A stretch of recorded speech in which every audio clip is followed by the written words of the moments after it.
인플레이션 리스크. 근데 사람들은 자꾸 안 하려고 생각들을 하세요. 리스크가 커진다는 얘기는 내가 돈을 벌 기회가 온다는 얘기거든요.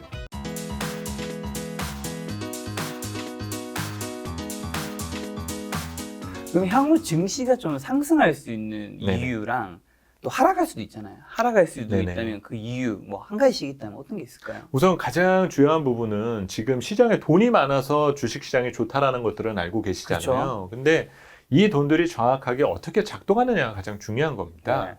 이제 옛날에는 100이라는 돈을 뿌리게 되면 네. 한 그 절반 정도 가까이가 시장 경제에 공급이 됐어요. 그래서 기업으로도 흘러 들어가고 가게로도 흘러 들어가서 네. 이 지역 경제가 이제 막 살아나는 이런 네. 변화를 우리가 겪어 왔었었는데 최근에는 그 돈들이 많이 실물 경제로 유입이 되지 않고 네. 금융기관에 많이 남아있는 현상 등이 나타나고 있습니다. 네. 근데 금융기관들은 이 돈들을 그냥 두지 않아요. 어딘가에 가서 조금이라도 수익을 더 내고 나한테 다시 가져와 라는 것들을 한다는 거죠. 네.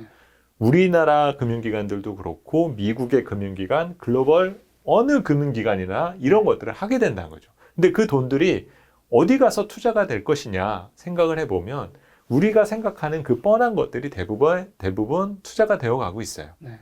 뭐 주식도 투자하고 채권도 투자하고 하다못해 요즘은 가상화폐도 암호화폐도 투자해야 된다. 이 얘기들이 솔솔 금융기관들 사이에서도 나오고 있지 않습니까? 그렇죠. 이 얘기는 돈이 정말 많이 풀려 있다는 얘기예요. 음. 그래서 이 돈이 풀림이 언젠가는 시장 경제에 녹아들 때까지는 네. 계속 투자 환경은 확장되어 갈 것이다 라고 보는 부분이 맞을 것 같고요. 네. 그리고 이런 환경하에서 우리는 버블에 대한 정의를 이제는 조금 바꿔야 될 부분이 있어요. 그러니까 요즘은 뭐 주식 버블이 꺼질 거야. 네. 암호화폐 버블이 꺼질 거야. 이런 표현들을 쓰게는 되는데 그 버블이라고 한다라는 부분에서 네. 우리가 일반적으로 가격이다라는 것을 우리가 많이 설명을 하게 되는데 네. 가격의 거품이 생기려면은 공급이 제한되고 수요가 폭발적일 때 네. 이러면 자연스럽게 버블이 생길 수밖에 없어요. 네. 가격은 폭등할 테니까. 그렇죠. 그리고 반대로 그 버블이 꺼진다라는 시기는 네. 공급이 많고 수요가 제한적이면 버블이 터질 겁니다. 그렇죠. 그래서 지금 내가 관심을 두는 분야에 네. 이 밸런스가 어떤 식의 변화를 보이느냐 네. 이것들을 생각해 보실 필요가 있어요. 그러면 주식시장으로 한번 넘어가 보도록 하겠습니다. 주식이라는 걸 조금 전 말씀드렸었던 수요와 공급에 대한 논리를 보게 되면 지난해 많이 들으셨었던 내용은 수요와 관련된 부분이었어요. 동학개미 운동. 아, 그렇죠. 예. 예탁금이 20조밖에 되지 않았었는데 70, 어느 쪽 70조 대까지 네. 올라오는 이 변화가 나왔다는 것은 공급이 제한되었었지만 수요가 폭발적이어서 늘었다는 얘기가 되는 겁니다. 그렇죠. 당연히 주가가 올라가는 것은 당연한 부분인 네네. 거죠. 그리고 근데 문제는 최근에 약간의 변화의 조짐은 상장 러시가 계속되고 있고 네. 따상 얘기가 자꾸 나오고 있잖아요. 네. 이 얘기는 수요가 이런 식으로 좋으니까 기업이든지 금융기관들은 물량이 소화가 되니 공급을 계속적으로 늘려가고 있구나라는 얘기가 되고 있습니다. 언젠가는 지금은 제가 보는 기준에서는 밸런스가 맞아간다라고 보고 있지 아직은 주식시장에서는 공급 우위에 있다라고까지 생각하지는 않아요. 네. 근데 우선 상황은 그렇다 네. 정도로 보시면 될 것 같고 암호화폐에서도 마찬가지입니다. 암호화폐 가격 변화의 논리는 항상 그거였었잖아요. 공급은 제한되어 있는데 네. 원하는 수요가 많아지면 가격은 폭등한다 얘기가 있어 왔었던 건데 최근에 보면은 공급이 무제한인 코인 가격이 급등한다. 이거는 이론적으로는 잘못됐다는 거예요. 그렇죠. 네. 그러면 막 가격이 올라가다가 대상은 네. 언젠가는 무너질 수밖에 없다라는 거죠. 그렇죠. 그래서 우리가 과거에 경제에 대해서 버블이라고 논했었던 시기를 보게 되면은 주식 버블이 과거에는 그래서 무서웠었던 겁니다. 네. 우리가 IMF 때도 그랬었고 10년 전 금융위기 때도 그랬었던 것이 경제가 좋아지면 경제가 좋아질 것을 대비해서 기업들이 그 경기 호황을 준비를 해요. 그래서 공장도 더 짓고 사람도 뽑고 네. 이러면서 마구잡이로 재고를 늘려가기 시작을 합니다. 그런데 사람이 흥청망청 쓰다가 어떤 신호에 의해서 갑자기 움츠러들어요. 네. 그러다 보면은 경제가 좋아질 것을 대비해서 뽑아놨던 사람들 그리고 그 창고에 쌓아놨던 이 물건들 이거를 그렇죠. 이게 다 비용으로 처리가 되는데 가게는 안 쓰면 그만이지만 네. 기업들은 사람을 뽑아놓으면 계속 돈이 나가게 되잖아요. 그러니까 경제가 갑자기 기업이 망할 위험이 커지는 거예요. 그게 바로 주식버블과 과거의 경기버블의 실체였었던 거죠. 근데 요즘에 우리 경제를 보게 되면 이런 현상들이 잘 없어요. 이게 또 플랫폼 기반한 경제 시스템의 변화의 장점 중에 하나인 겁니다. 기업들이 예전처럼 창고에 물건을 쌓아놓지를 않아요. 아, 그렇죠. 예전처럼 뭐 그렇게 많은 일자리도 맞습니다. 필요하진 않을 거고. 맞습니다. 그래서 지난해 경제가 코로나 문제 때문에 붕괴가 됐음에도 불같이 살아났었던 이유가 그거였어요. 옛날 같으면 망하는 기업이 속출할 수가 있었었는데 아니 비행기를 안 타는데도 항공사가 망하질 않아요. 그러게요. 네. 왜 안 망하죠? 왜냐면 이거는 또 절대 사회적인 합의가 가능했었던 거죠. 시장 경제 논리로 대입할 거가 아니라 이거는 특수한 상황이기 때문에 우선은 지원해주고 유지를 시키자. 그렇죠. 이게 사회적 합의가 됐었던 거고 다른 기업들도 마찬가지인 상황이라는 거예요. 그러면 이게 시간이 지나서 지금 경제가 좋아지고 나면은 그런 사회적 합의가 유지될 수 있을까? 이걸 한번 생각해 봐야 되는 거예요. 그때 가서 시장 경제 논리로 가자. 이래 버리면은 그때서부터는 엄청난 이 상황이 나올 거예요. 만약에 지금은 뭐 서로 어려우니까 같이 무마하고 넘어가자라고 얘기를 하는데 미국이 어느 날 뭐 유럽 항공사들에게 야 니네들 정부 보조금 하는 거 이거는 특수한 행위 아니야? 그러면 니네들에 대해서는 우리는 제재할 필요가 생기겠어? 라는 이런 문제를 걸고 넘어지게 되면은 그 해당되는 분야 관련 주식들이나 산업들이 요동을 치겠죠. 근데 지금은 아직까지는 그런 일들이 없다라는 거죠. 그래서 아까도 말씀드렸었던 이 버블에 대한 정의가 이런 식으로 지금 많이 바뀌어 있다라는 거. 그리고 예전처럼 어떤 생산과 그리고 공급 측면에 있어서의 버블이 지금은 많이 줄어들어져 있는 상태이기 때문에 주식시장의 거품이 말 그대로 순간적으로 제로가 되는 뻥 터지는 일이 생겨나지는 않는다라는 거죠. 그래서 제가 책에서도 말씀을 드렸었던 것처럼 과거에는 그런 일들이 있어 왔었기 때문에 주식시장이 붕괴되고 경제의 거품이 꺼지게 되면 항상 망하는 회사들이 등장을 했었는데 지금은 그런 빈도가 줄어들고 있다는 거죠. 왜냐하면 돈을 빌릴 수 있는 능력이 많고 현재 이 통화정책이나 정부의 여러 경제정책 등이 좋게 가자. 그렇죠. 예. 그래서 조금 지금 좋아지다 또 어려워지면 다시 또 도와줄게. 왜 그러냐? 10년 전에도 도와줬고 5년 전에도 똑같이 도와줬었으니까. 이 문제를 뒤집어 엎기 전까지는 이 분위기는 계속된다는 거죠. 그러면 이거를 투자의 개념과 자산시장에서의 개념으로 끌어오게 되면 방향은 잘 모르겠는데 순환성은 계속적으로 존재한다라는 거예요. 주가가 올라가다 주저앉을 때 부동산이 올라오고 아니면 암호화폐가 올라오고 아니면 채권이 올라오는 서로 이런 손바뀜을 통해서 순환은 계속적으로 이루어지고 있다는 거죠. 그래서 요즘 자꾸 인플레이션 리스크라는 표현을 자꾸 쓰고 있는데 오늘 제가 그 바이플레이션 생존 전략 부분에서도 강조드리고 싶은 부분이 리스크가 커진다는 얘기는 내가 돈을 벌 기회가 온다는 얘기거든요. 근데 사람들은 자꾸 안 하려고 생각들을 하세요. 인플레이션 리스크. 이거는 언젠가는 투자의 기회가 온다는 건데 문제는 주식에서 먼저 기회가 오는 게 아니라 채권 쪽에 기회가 온다라는 거 의미거든요. 인플레가 온다라는 건 금리가 올라간다라는 얘기는 아실 테고 금리가 올라간다라는 거는 채권 가격이 떨어진다는 얘기입니다. 그러면 지금은 비싸 보인다라는 얘기들을 여기저기서 많이들 하시는데 채권이 싸 보이는 영역대로 지금 가고 있다라는 얘기예요. 그러면 시장에 상당히 많은 돈들이 주식도 하고 있지만 일부에서 대부분은 또 50% 이상은 채권에 베이스를 두고 있거든요. 큰 돈들이 채권으로 이동할 수 있을 만한 조건이 자꾸 만들어지니까 주식이 불편한 거죠. 근데 사람들이 생각하지 않으시는 것 중에 하나가 인플레이션이라는 것의 이면은 경제가 좋아진다는 거거든요. 아까 말씀드렸었던 공급 대비 수요가 강할 때 나타나는 현상이니까. 그러면 지금 부담스럽다라는 가격 부담만 제거하고 나면은 다시 투자해야 되는 기회는 주식 쪽에는 잠재가 되어 있는데 지금 위치에서 그게 부담스럽다라는 거지 소멸되었다라고 보실 필요는 없다라는 겁니다. 그래서 주식 쪽은 타이밍에 대한 승부가 조금씩 지금 투자자들에게 숙제로 주어져 있는 상태다라는 의미로 해석해 보시면 좋을 것 같아요. 타이밍 위주에서 그런데 그럼 한국 주식 좀 뭔가 이때는 진짜 좀 팔아야 한다. 그런 신호라든가 뭐 그런 게 있나요? 사실 뭐 여러 가지 각 그 애널리스트 분들이 생각하시는 부분들이 있는데 우리나라 주식시장에서 우리나라 주식 특히 우리나라 경제 환경의 틀을 보게 되면 그 얘기들은 아시잖아요. 제조업의 기반을 여전히 두고 있고 그리고 수출의 비중이 크다. 이 얘기는 경기와 동행하는 성격이 짙다라는 건데요. 그러다 보니까 우리나라 주식시장의 특징 중 하나가 금리가 올라갈 때 항상 주식이 좋아요. 그래서 지난 1년 동안에도 변화를 보게 되면 정책금리가 제로까지 떨어졌지만 금리가 지금 야금야금 올라오고 있다는 것은 우리나라 주식시장은 좋다는 얘기입니다. 대신 너무 빨리 올라갔던 것만 약간 조금 그걸 좁히고자 하는 정도인 것이지 금리가 올라갈 땐 항상 우리 주식시장은 좋다는 거예요. 그럼 이 얘기는 반대로 우리나라 주식시장은 금리가 떨어지려고 하게 되면은 상당히 조심하셔야 되는 때에 가까워졌다는 거죠.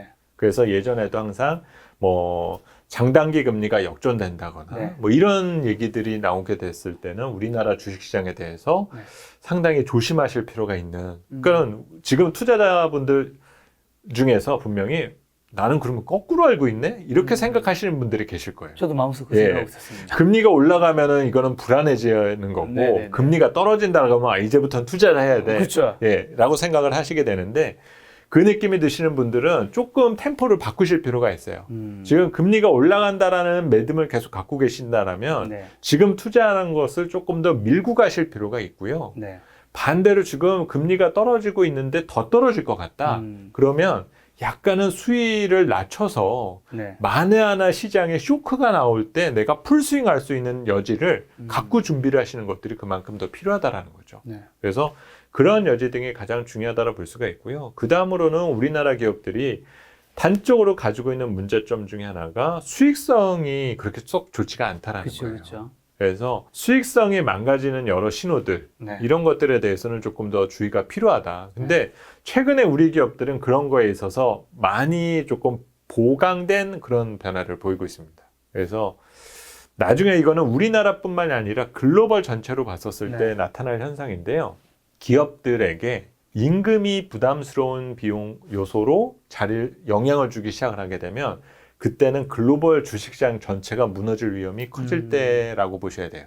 네, 이런 생각을 들으시면 일반적인 직장 근로자분들이라든지 이분들이 되게 좀 불편하게 생각을 하실 텐데 이거는 그런 나의 그런 일자리나 이런 취지에서 말씀을 드리는 거가 아니라 기업의 생존 여부와 수익성과 관련된 내용입니다. 그러니까 기업들은 사회에 공헌해야 되는 부분 등이 있어요. 가게를 보호해야 되고 근로자를 보호해야 될 의무 등이 분명히 있습니다. 그런데 기업들이 그런 그 근로자들을 보호해 가면서 어느 정도의 비용과 대가를 지불하는 과정에서 그 요소 등이 수익성에 영향을 미치기 시작을 하게 되면은 이 기업은 지속성에 대해서 그 위협을 받게 된다는 거죠. 왜 그러냐면은 기업들은 생산이나 이런 재고 조정에 대해서는 상당히 탄력적인 대응이 가능해요. 갑자기 경제가 어려워졌다. 그러면 야, 생산 중단해. 멈춰. 그리고 영업소도 줄여. 이런 것들은 쉽게 할 수 있어요. 근데 임금이라든지 근로자는 우리가 갑자기 경기 어려워졌다고 사람 자를 수 없지 않습니까? 그렇죠. 이게 상당히 비탄력적인 요소를 갖고 있어요. 그러다 보니까 갑자기 경제가 어려워지면 이 요인이 기업에게 상당한 데미지를 줄 수가 있게 되거든요. 그러니까 항상 이제 경기의 정점이나 주식시장이나 자산시장이 붕괴되기 전에 항상 나타났었던 현상 중에 하나가 임금이 피크인 시기 내지 이런 얘기들이 전해질 때입니다. 만약 신문 기사에서 임금 피크라든가 부담 이런 얘기들이 좀 보이면 그렇죠.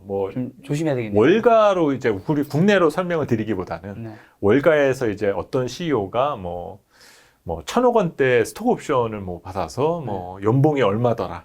이런 뉴스들을 접하면 상당히 불편한 뉴스라는 거죠. 그게 네, 부럽네. 이렇게 생각하실 수도 있는데 아니 그 정도의 자본과 돈이다라면 기업 입장에서 놓고 보면 어마어마한 일들을 벌릴 수가 있었을 거잖아요.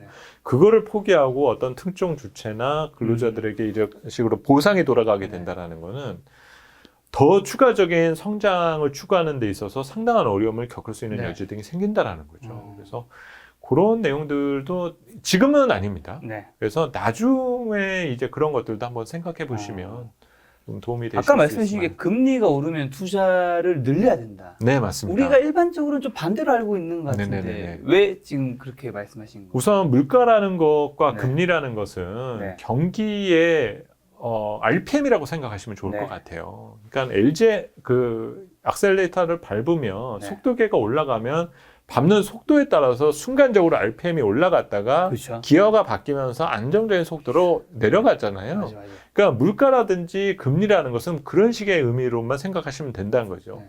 지금 올해 인플레이션이라는 부담 이슈가 나오게 된 거는 21년도 1분기가 시작됐는데 지금 급발진을 한 거예요. 네. 작년 거랑 비교를 하니까. 그러다 보니까 당연히 RPM이 확 올라가게 되는데 네. 대신 속도는 엄청 치고 날 것 같지만은 사실은 뭐 그건 차마다 조금 다르긴 하겠지만 정상적인 속도로 가게 되면서 기어가 이렇게 자동적으로 바뀌게 되는 거지 않습니까?